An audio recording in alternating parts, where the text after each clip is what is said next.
Hello, welcome back to the workshop. It's a horrible day outside, so if you hear weird clanging and banging noises, that's why. It's got wind and rain and it's just grim. Anyway, on the bench here, I've got a whole load of stuff. Now, not all of this is going to be fitted, obviously, because I've got, for instance, 3 different handbrake mechanisms here. This is just to give me a bit of a choice. I got a couple of alternators, a pair of turbos. These are off 200 TDIs. I'm about to take the turbo manifold off the engine and we'll get into fiddling with that. These are some of the floor supports for the rear tub. Out of the 6, 4 were completely mint. I've already painted those. So I've blasted and painted them. They're hanging up in the polytunnel out there. And these 2, as you can see, have got a fair amount of corrosion on them. So I'm going to let in some new metal. Cover those up. These are those corner pieces that go around where the lights are, and this one needs to be straightened. This one needs to be extended to its original length. Then this, I think this just needs straightening out. This is the step at the rear of the tub. Then I want to start moving on with the steering components. These 2 were from Kermit, so they'll go back on with new ball joints.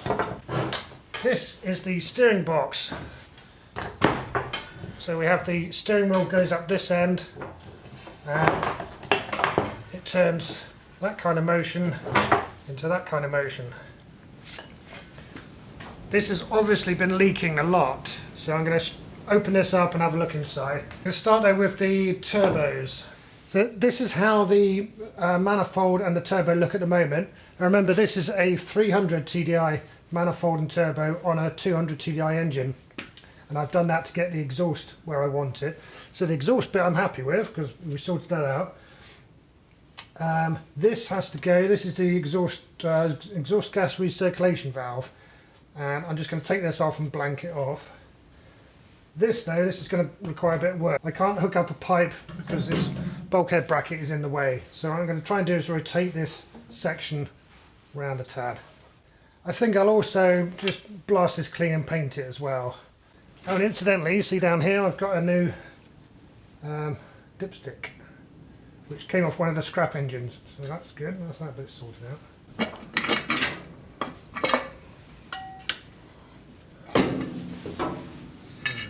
Get this on the bench. I'll get this off first because that's definitely got to go.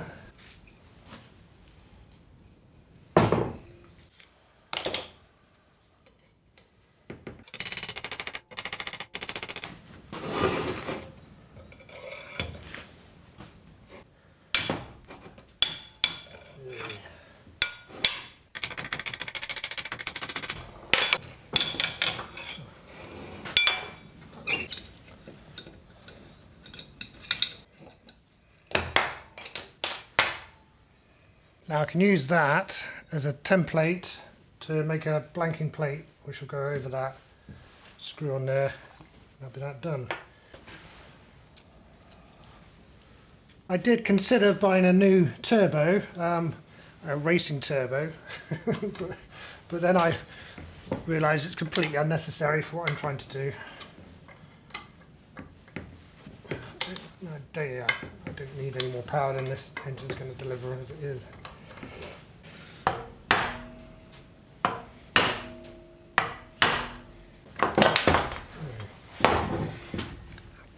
There it is. So looking at this, this is the hot side, I guess you'd call it, the turbo. Yeah, so it's a bit stiff to turn, but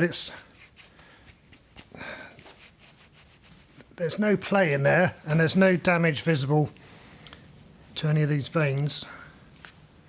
The bearings that are inside here aren't the usual sort of bearings that you have. They're oil bearings. So basically when this spins up, there is no metal to metal contact like you'd have in normal roller bearings.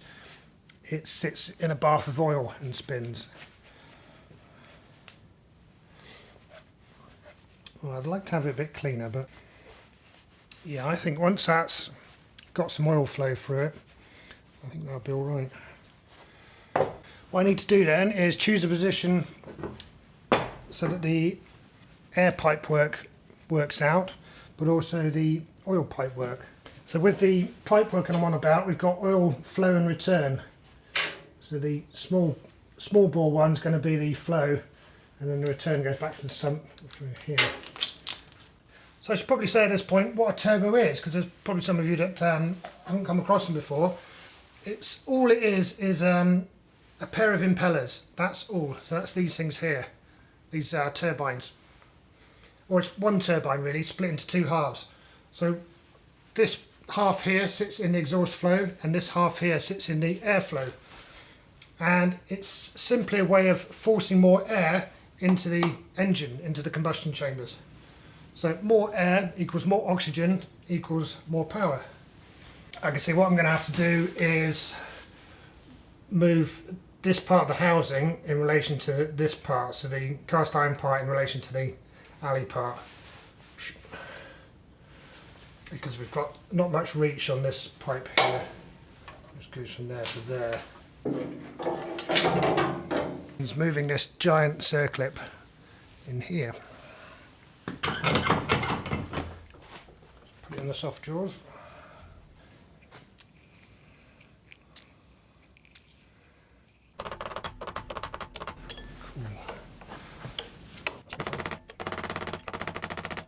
Now I have invested in some new circlip pliers. They're quite horrible quality, but they are massive.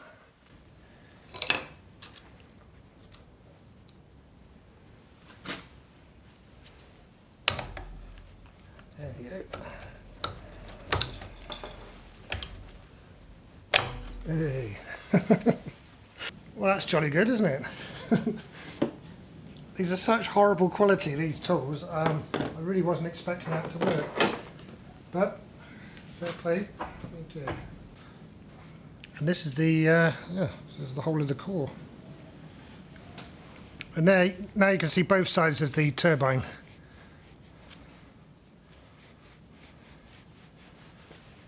And the middle bit here is just the oil channels. So I will make a bit of an effort to clean this up while I've got it this far apart. This is engine degreaser, about the same again of water in there. I'm going to bring it up to 80 degrees, because we've got a little heater in this. This is the ultrasonic cleaner, by the way. While that's whirring away doing its stuff, I can figure out which orientation this is going to sit in. So I fitted the oil pipes just loosely. I'll plonk this in here.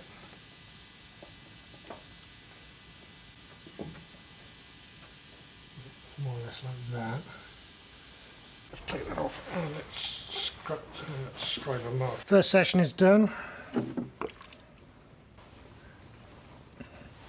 Well, most of the filth's gone from the inside there, which is nice. Another go.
That smartened it up somewhat.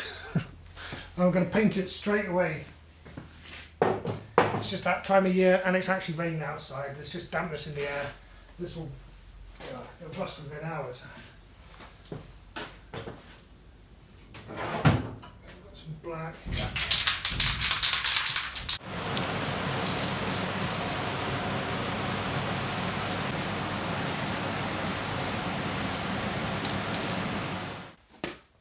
So nearly ready to put it all back together then.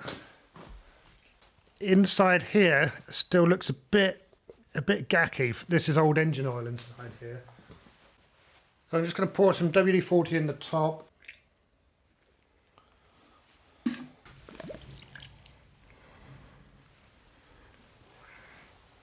Yeah, so there's a few lumps of gack in there. Actually a bit of water. I made a mark there where that has to line up with that. Yeah, that's that one. So what I'm trying to do here is to get everything lined up the way it's going to have to be, and then I'll put that circlip back in, the big circlip in here to hold this bit to this bit. I've got to make sure the actuator works, and the actuator goes there and attaches to the wastegate, which is down here.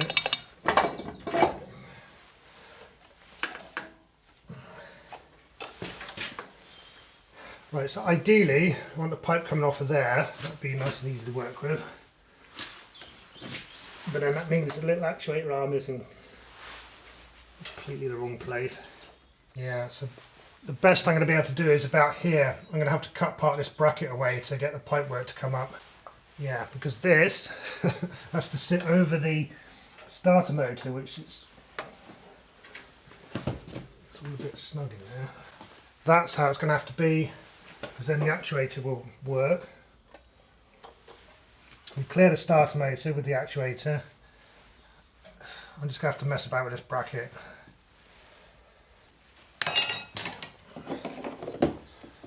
I was just about to say fair play to these, they're doing their job. They're actually horribly bent. Yeah, that's not a good sign on a it's not a sign of a quality tool when you bend the jaws back into shape. Anyway, they've only got one job to do, and this is it. Go on, there we go. So that's now in.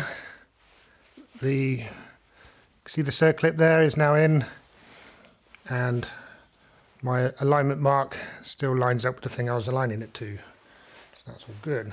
Now we've got to get it attached to the rest of the manifold. Oh, before I do that, on the top here, on the high pressure side, we've got a banjo. So I nabbed one of those off one of the other turbos. So that's easy enough. I'll give it a little.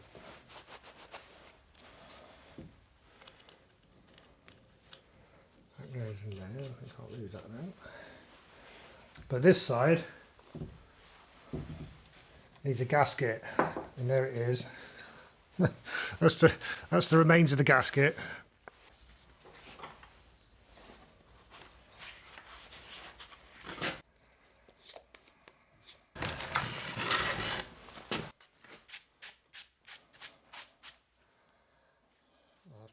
These are horrible punches, but I'm sure they'll manage a bit of paper.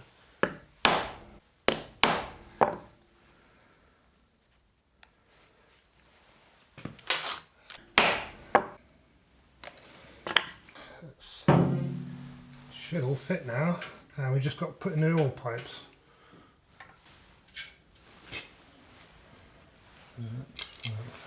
That.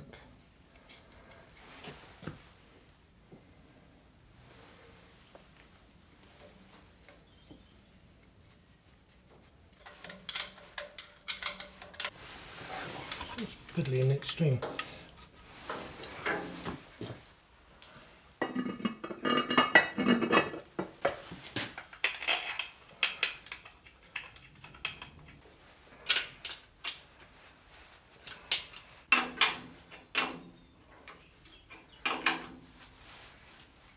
That's that fitted.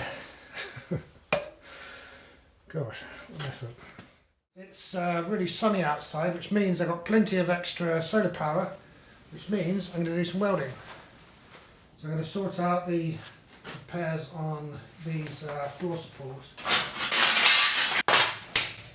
So let's cut out the horrible bits.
Good.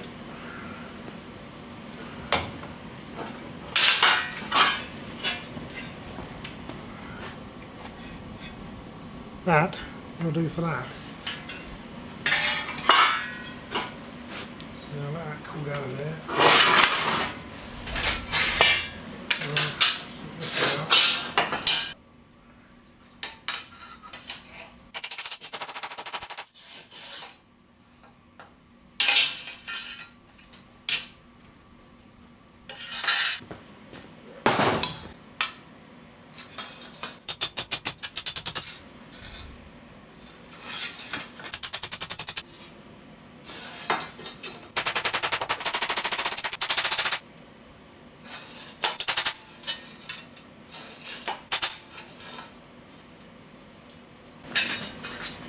Okay, so that should be enough.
That.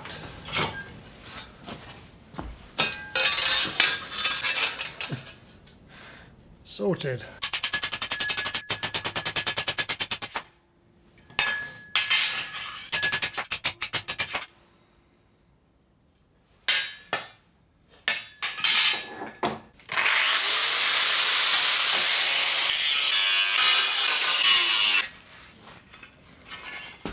done. That's it for all those.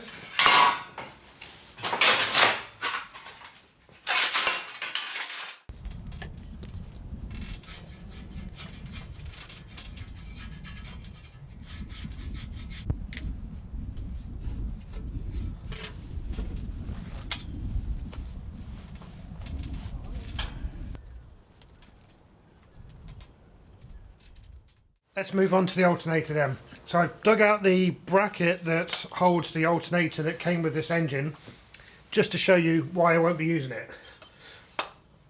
Where does it fit? It goes in, yeah, round about there. Yeah, like that. Puts the alternator way over here and out of alignment with the other two pulleys. So instead, I'm going to mount a series style alternator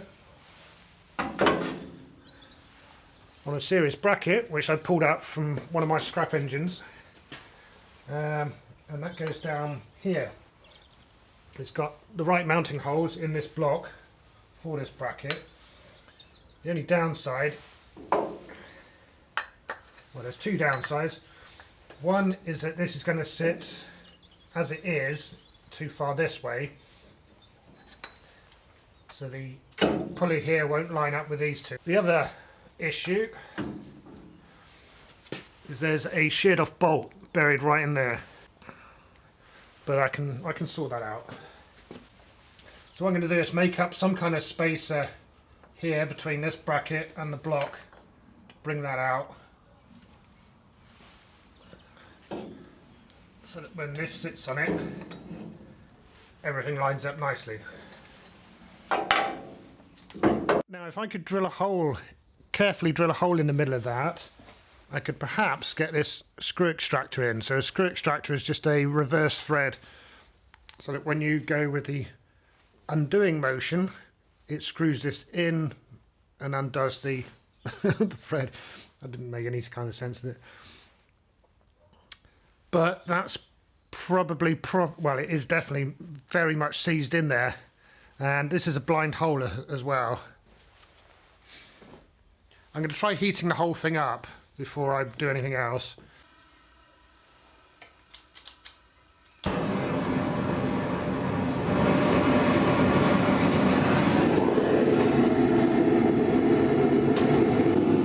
While that's cooking in the forge, I'm going to take this outside and jet wash it, see if I can get some of this, well, anything I can get off of here will just make it more pleasant to strip down later on.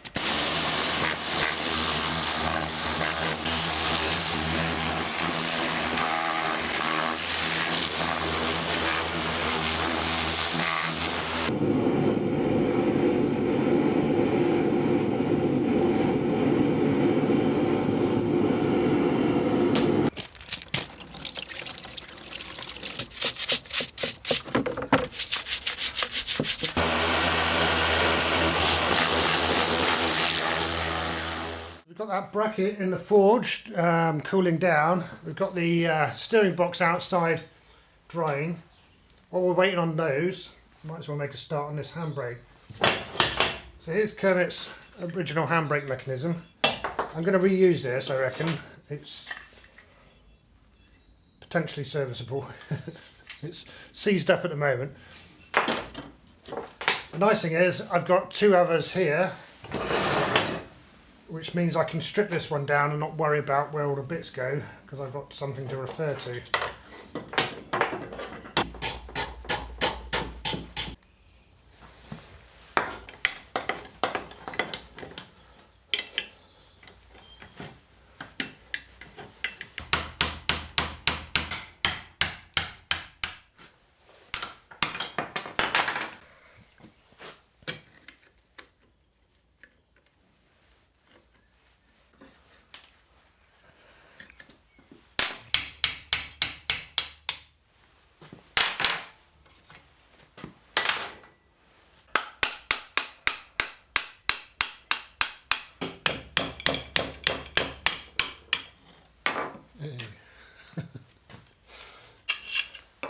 Let's stay at that.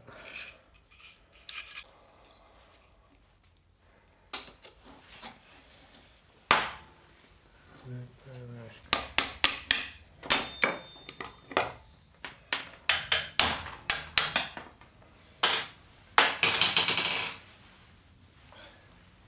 that's entirely stripped down.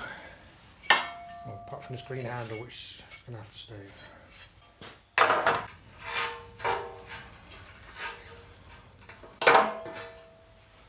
Remove that.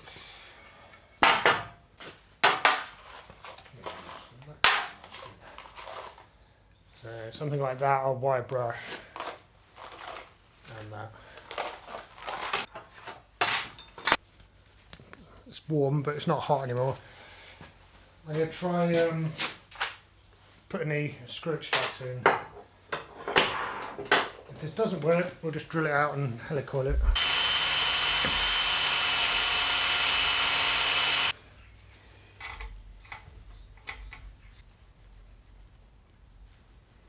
Yeah, nothing.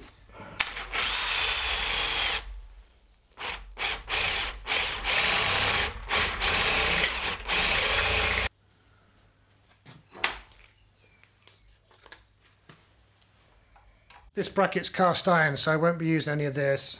Cast iron's full of graphite, so it self-lubricates. Just got to carefully tap this in as square as I can get it.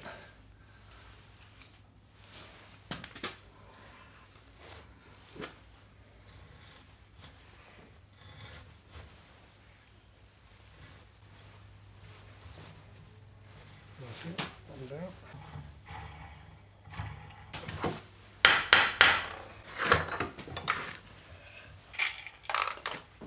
Now put one of these in. So this is the helicoil or thread insert. Bottom of the insert is a little tang, and this tool can grab that tang and we can wind it in.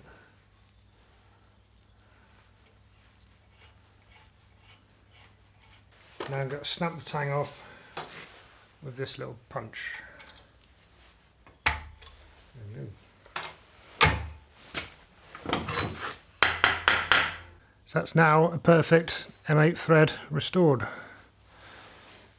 This is where the bracket's going to mount. There wasn't anything on here before, so those threads in the block are going to be in a bad way. This is a standard M8 tap. It'd be nice if I could get that in, just to clean up the thread. That's it. So just there, that's where it wants to be, but I can't leave it with the bracket like that because there's no real adjustment. And it's hanging on the end of a bolt. Yeah, it would wobble like mad. But if I get it just there, I can now tell how much I've got to bring. This gap here is how much I've got to bring this bracket out from the block. 40mm and change. So let's go with 40mm. That's quite a lot. Yeah. Now you can, I think, you can buy a spacer which will go between this bracket and the engine block to make up that distance, because it is a fair bit. I've also seen people just pack it out with nuts and washers. I guess it's fine. I'm not going to do that. The other thing to do is to extend this, or do both. So I can make a smaller spacer and put an extended pulley on there, or put a double pulley on here and use the outside. But I might as well just make the right size spacer. So this is what I've come up with so far. So I've as carefully as I could cut out 40mm pieces of box section. There's fairly hefty walls on here. So one over each of the holes, and then I'll cut a bit more scrap material and insert in there, weld all these together, and that will do it, I think.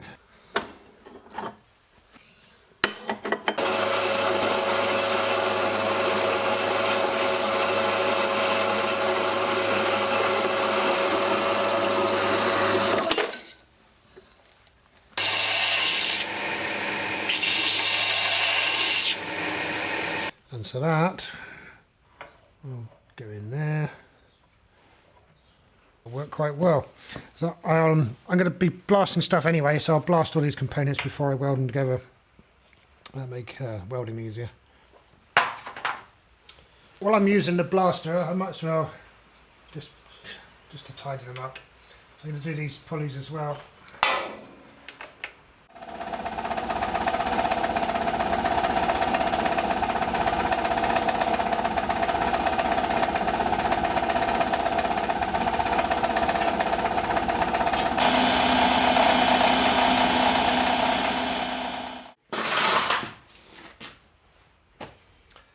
Blasting's great.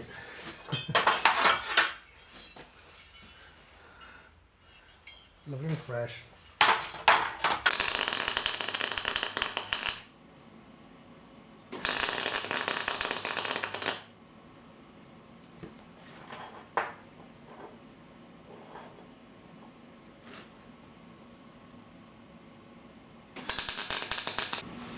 There it is, all welded up, a peculiar looking object. I'll let that cool down and then I'll just dress the ends where I put those tacks, and that'll be set.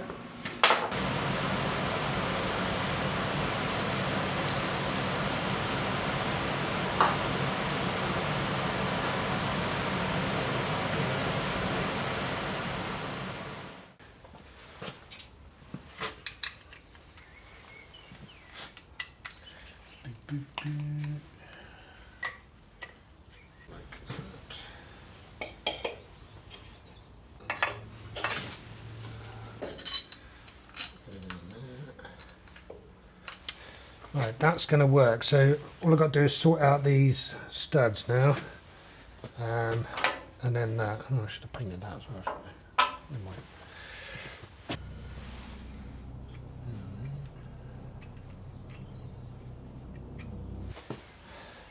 All that's left is sorting out the adjuster, which I'm going to put there. Yeah.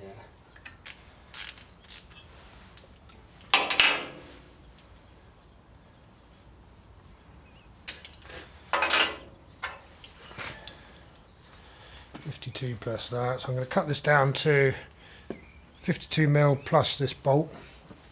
Screw that in there to become a stud. Put a nut on it to go that way to do the same function as this was, and then it'll have a protruding stud which I can put this on. Yes, that will work. There it is, cut down. And close that in there.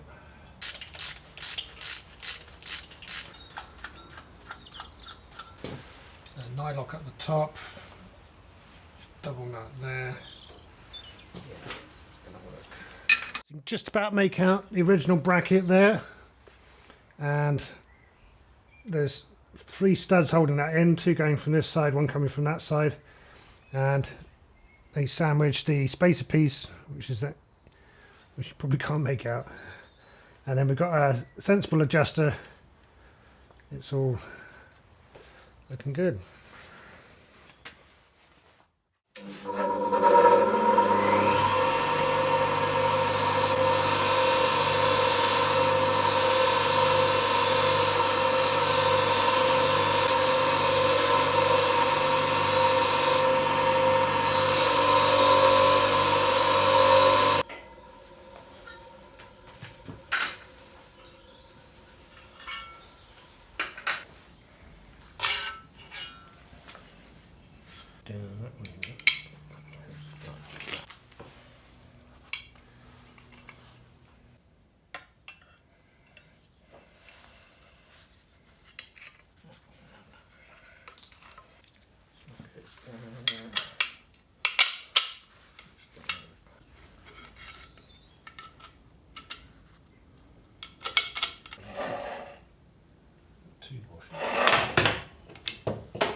Now, go on the vehicle.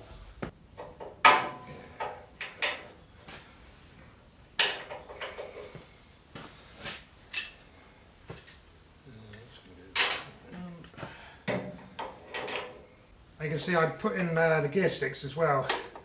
But I'm not that. It's a bit. Well, there's quite a lot playing this one. This one's alright. Somewhere I've got at least one, maybe two more gear sticks, so I may have a look about for those.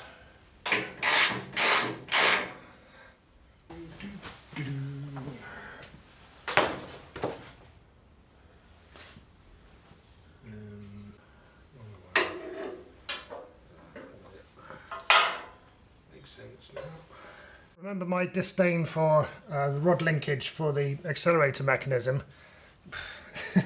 This is just as bad. There's so many joints, so many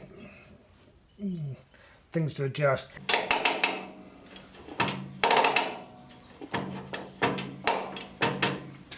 there's probably still a bit play in there.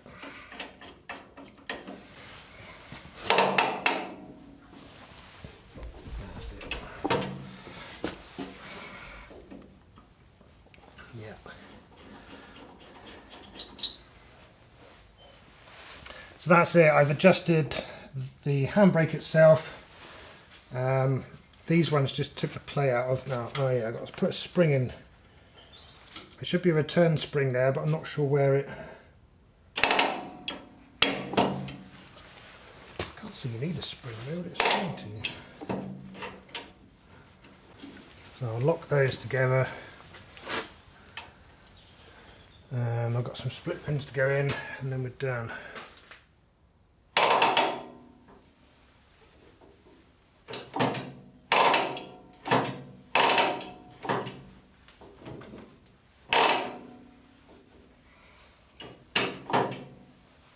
Cool.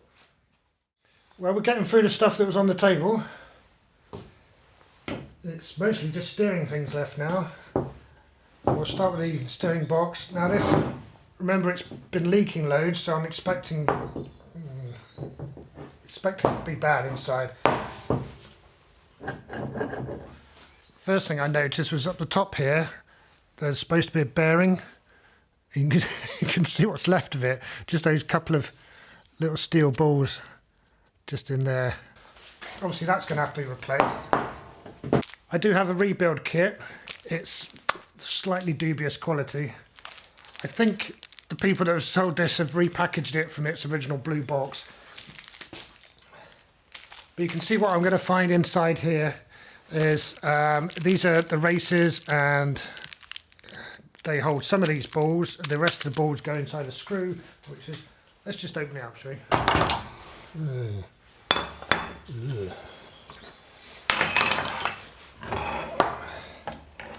Well, I suppose you might expect it to be full of water. I did jet wash it.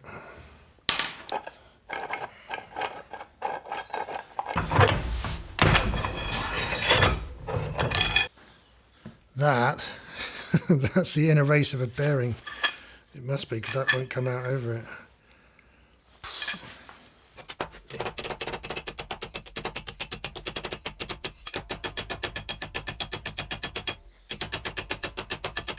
What I really want to know is what it looks like inside here, if it's pitted at all. You can see around the edges here, there's loads of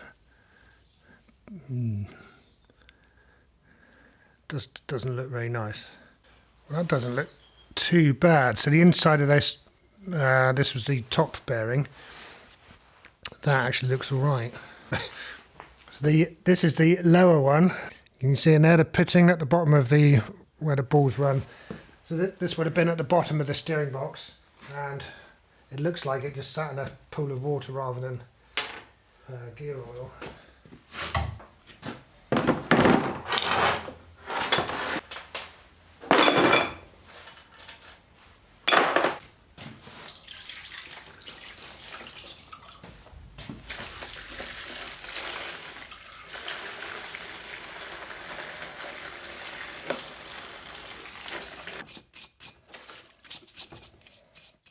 Well, it took a few goes, but that's pretty clean now. More importantly, clean on the inside.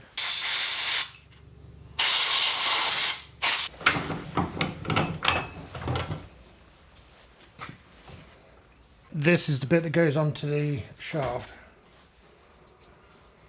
I'm going to pack it with grease. The grease is just to hold the balls in place. And we'll load it up with the balls. And then put it in there and screw the shaft in from that direction. Yeah, there we go. That's more tricky.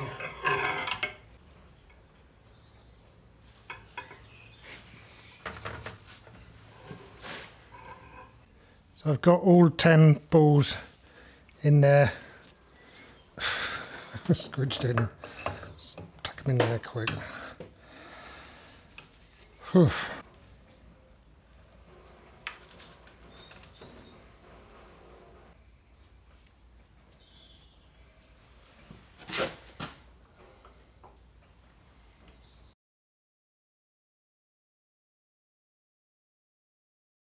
Installing those two bearings, that's one of the worst jobs I've done so far in this entire project.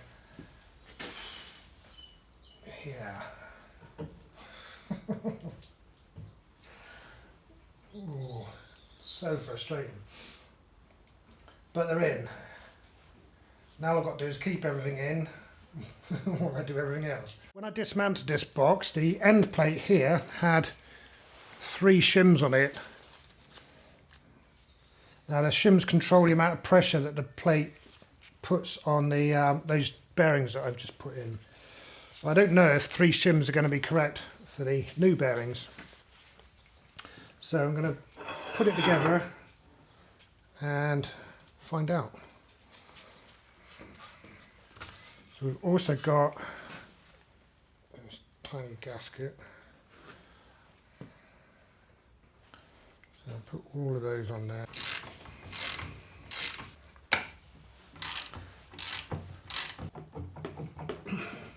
There's quite a lot of movement this way.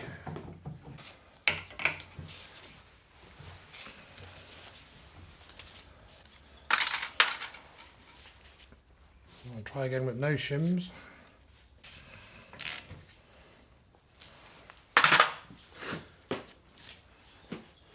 Oh, that's solid.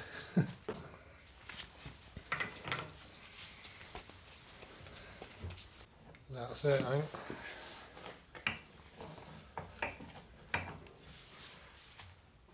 Yeah, there's now 0 play going that way. It doesn't feel silky smooth turning it, but that's because the shaft is not brilliant. So we should be on the home straight with this now. Now I've established how many shims I need, I can put this on properly with some sealant and torque it up.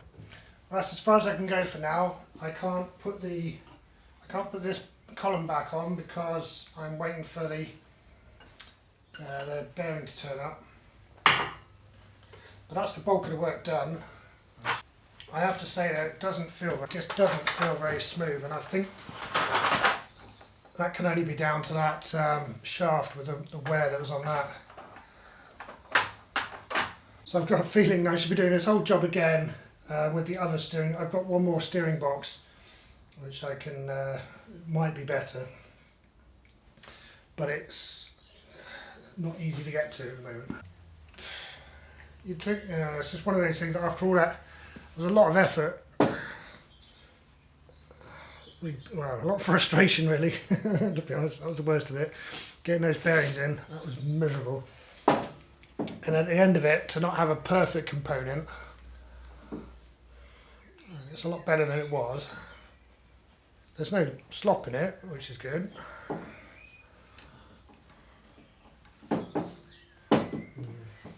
Maybe it'll wear in. Maybe it'll fix itself by magic. That's as far as I can go with that, so I'll do for now. It's time to get the bitumen out. This is what I normally use for painting the buildings, but it's going to be just the job, I think, for doing the underneath of the whole of the rear tub and these supports and a few other bits and bobs.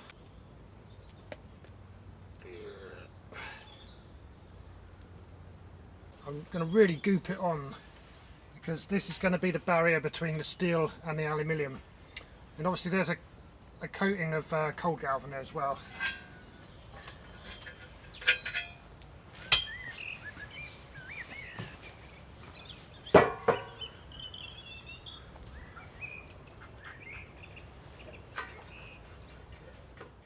So I'd said earlier that I had no intention of doing any work to the underside of the rear tub here.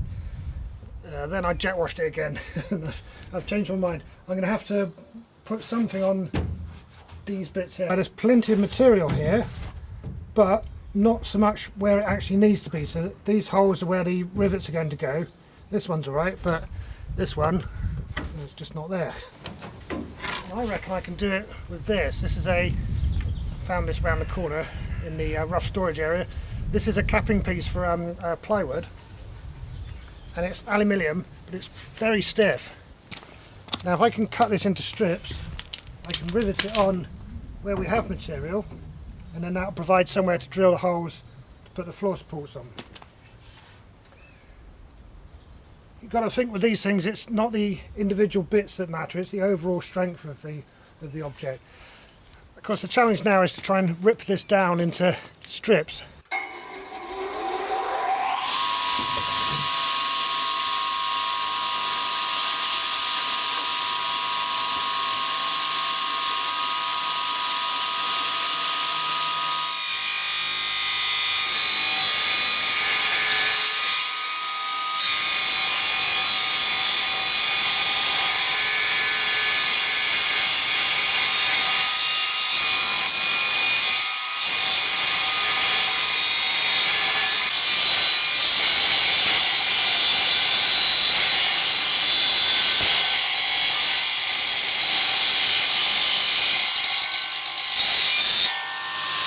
I cut 2 strips at once there, which is good going. But now I've got a tricky bit.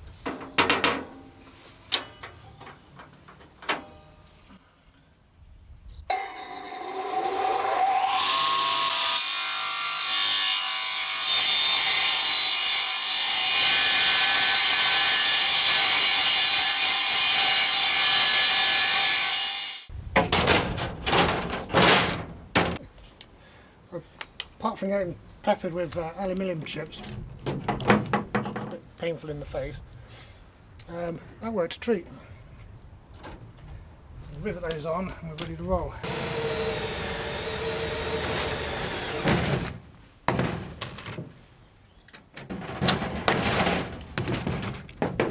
Right at the back of the truck, these were the fixing points for the rear tub to the rear of the chassis, to the rear crossmember. And you can see they're a bit corroded as well on the alley. Now this had, that's all that it was just these little plates with captive nuts on. I'm going to get rid of all of those and put this piece of angle iron going full width instead. And my plan is to drill through into the angle iron and I'll weld on captive nuts on the inside here. That's all straightforward. The issue, as you might be able to see, is that we've got this kink in the back here where it's all down to this bit here being stoved in. That might make it more obvious, so looking down, both the corners are touching, and yeah, we've got this to sort out. Compared to thumping iron, I've got almost no experience of thumping aluminium, so well, there'll be some learning, won't it?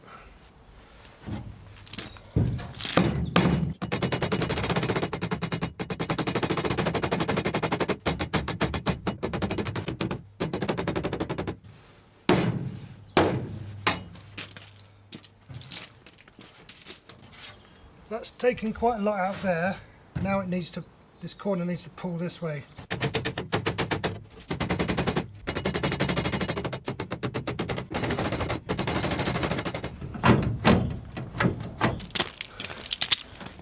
That's loads better. Aluminium's even softer than I thought. I've now given the floor supports, which are currently in the polytunnel, 2 coats of bitumen on top of the cold galv, so they're ready to fit on here. But before I fit them, I want to coat all this in bitumen as well. But before I can do that, it's got to dry off a bit. We had some rain overnight. While I'm waiting, I'm going to do some tidy up. Good chance to use Grandad's hammer again.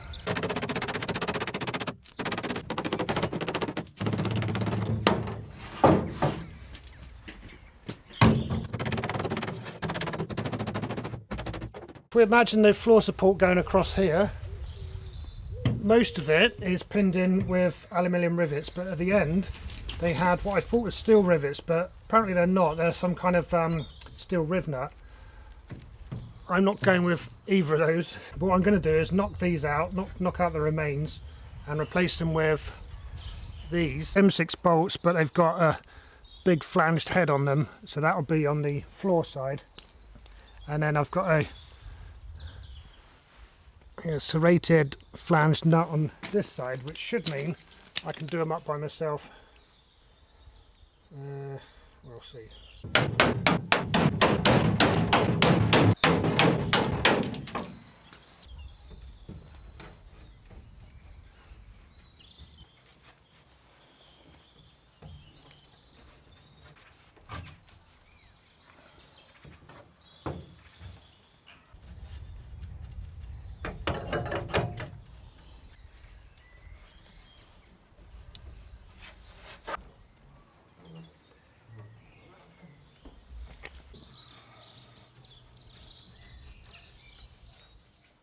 Now, of course, it rained as soon as I finished doing all of this, and so it's left it with a rather interesting textured surface. Of course, that doesn't matter, it's never going to be seen again. I'm going to start fitting these then. Now, each of these I did mark in the series and with the orientation as well, because inevitably, being a Land Rover, they're all going to be individually somewhat different. And of course, by putting these strips on, I've raised these rails ever so slightly, but I don't think that's going to be an issue because the whole thing is somewhat bowed that way. So if anything, by raising these middle bits, it's going to help correct for that as we go.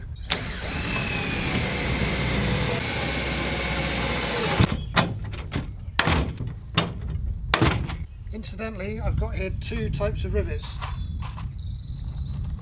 This is going to be fascinating, isn't it? Open rivet and a closed rivet. You can probably tell why they're called that. Mostly on a Land Rover, it's the closed rivet is the one to go for, particularly if you're going to be able to see the back of the rivet. It just looks a lot neater.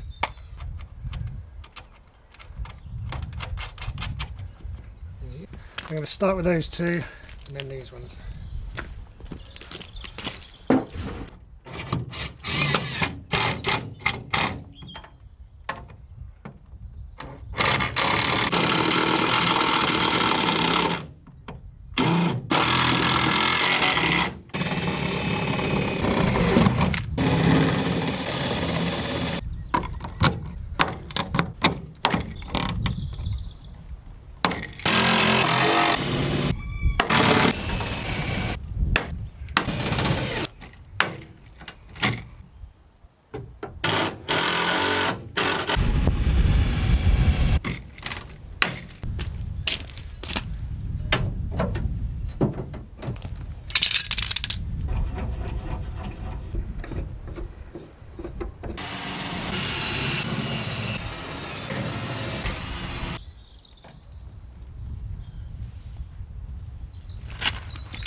That's all that's needed there, just big tacks really, just to pin those nuts where they should be, and then I'm going to put a pair of bolts at that end because I can reach where the fuel filter is. Filler. Basically what I'm doing here is replacing several of these captive nut backing plates with just one much longer version. Is it any thicker? Yeah, it is thicker. And of course, because it's folded in an angle, it's much, much stiffer.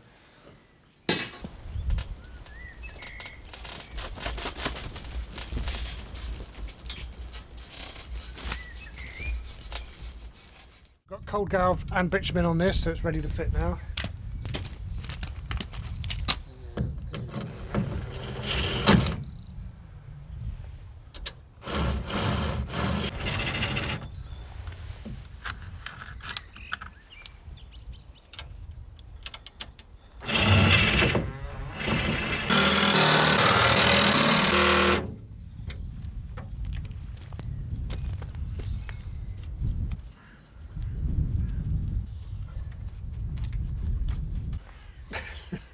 Sorted. That's it for the underneath. And I feel much happier about the rear tub now. It's got some proper structure back in it. Back inside the workshop then for a last look at the bench, and we can assess the progress that's been made in clearing it. I think I've done all right. It doesn't feel like an awful lot of progress, to be honest. It feels like a lot of work, but when I look at the truck, it doesn't seem to have progressed tremendously. Next instalment, it will be installing all the steering gear and setting up the steering. That will feel like some progress. And of course we'll have the rear tub in the polytunnel, and I should start the, no doubt, long drawn out process of prepping that for painting. So I'll see you for that. Cheers for now.